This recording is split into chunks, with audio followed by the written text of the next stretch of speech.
বৈশ্বিক রাজনীতির অস্থির অঙ্গনে এবছর সাংহাই কোঅপারেশন অর্গানাইজেশন SCO এর ২৫তম সম্মেলন অনুষ্ঠিত হল চীনের তিয়ানজিন শহরে। এশিয়া থেকে ইউরোপ পর্যন্ত প্রভাব বিস্তারকারী এই আঞ্চলিক জোট ক্রমেই এক শক্তিশালী ভূ-রাজনৈতিক মঞ্চে রূপ নিচ্ছে। ভারতের সক্রিয় উপস্থিতি এবং প্রধানমন্ত্রী নরেন্দ্র মোদীর চীন সফর, যা প্রায় ৭ বছর পর ঘটল, এই সম্মেলনকে শুধু আঞ্চলিক নয়, বৈশ্বিক তাৎপর্য দিয়েছে। ২০২০ সালের গালওয়ান সংঘর্ষের পর থেকে ভারত-চীন সম্পর্ক ছিল উত্তেজনাপূর্ণ। মোদীর এই সফর ও শি জিনপিংয়ের সঙ্গে বৈঠক দুই দেশের মধ্যে নতুন এক অধ্যায়ের সূচনা করেছে।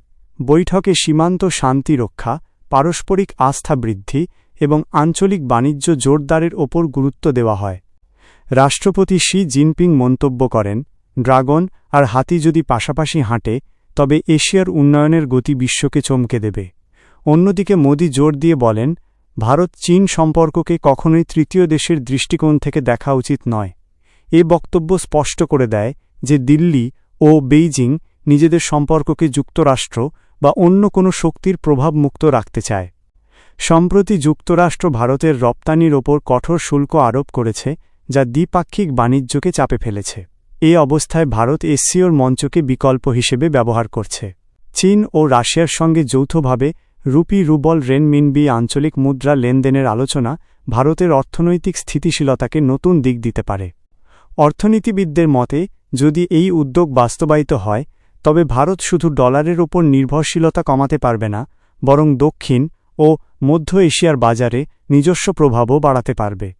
SCOর অন্যতম মূল বার্তা হল বহুমেরু বিশ্বব্যবস্থা। সম্মেলনে রাশিয়ার প্রেসিডেন্ট ভ্লাদিমির পুতিন, তুরস্কের প্রেসিডেন্ট এরদোগান এবং ইরানের প্রেসিডেন্ট পেজেশকিয়ান সবাই একসঙ্গে ঘোষণা করেন যে পশ্চিমা আধিপত্যের বিকল্প কাঠামো গড়াই তাদের লক্ষ্য। যদিও সমালোচকরা প্রশ্ন তুলেছেন যে SCO বাস্তবে কতটা কার্যকর, তবু বিশ্লেষকরা মনে করেন এই সম্মিলিত রাজনৈতিক বার্তাই বিশ্বব্যবস্থার ভারসাম্য পরিবর্তনের ইঙ্গিত বহন করে। প্রধানমন্ত্রী মোদী সম্মেলনে শুধু চীন বা রাশিয়ার সঙ্গেই নয়, বরং একাধিক দেশের নেতাদের সঙ্গে দ্বিপাক্ষিক বৈঠক করেছেন।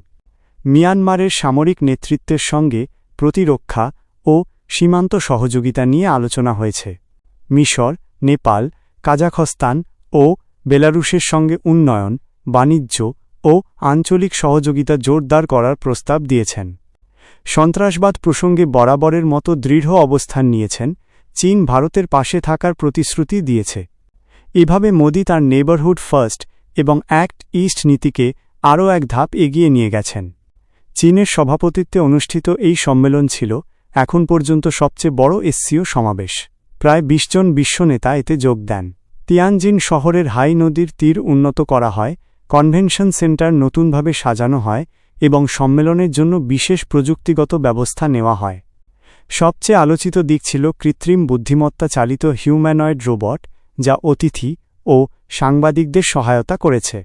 প্রযুক্তি ও কূটনীতির এই মেলবন্ধন ভবিষ্যতের আন্তর্জাতিক সম্মেলন আয়োজনের নতুন দিক নির্দেশনা দিল। ভারতের নিরিখে এই সম্মেলন থেকে প্রাপ্তি: প্রথমত, কৌশলগত পুনঃসমন্বয়। যুক্তরাষ্ট্রের বাণিজ্য চাপের মধ্যে ভারত পশ্চিমা নির্ভরতা কমিয়ে বহুমুখী কূটনৈতিক সম্পর্ক গড়ছে।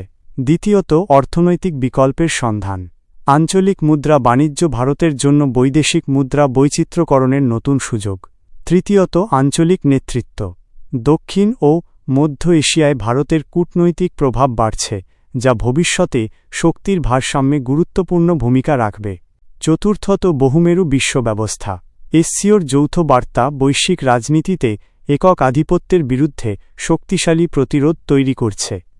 তিয়ানজিনে অনুষ্ঠিত SCO সম্মেলন ২০২৫ নিছক কূটনৈতিক আনুষ্ঠানিকতা নয়, এটি ভারতের কৌশলগত পুনর্জাগরণের ঘোষণা। সীমান্ত উত্তেজনার পর চীনের সঙ্গে সম্পর্ক পুনরুদ্ধার, যুক্তরাষ্ট্রের চাপ মোকাবিলা, নতুন অর্থনৈতিক কাঠামোর খোঁজ এবং আঞ্চলিক নেতৃত্ব প্রতিষ্ঠা, সব মিলিয়ে এটি ভারতের জন্য এক নতুন অধ্যায়। বিশ্ব যখন একক আধিপত্য থেকে সরে এসে বহুমেরুতার পথে হাঁটছে, তখন এই সম্মেলন ভারতকে সেই পরিবর্তনের কেন্দ্রবিন্দুতে নিয়ে এসেছে।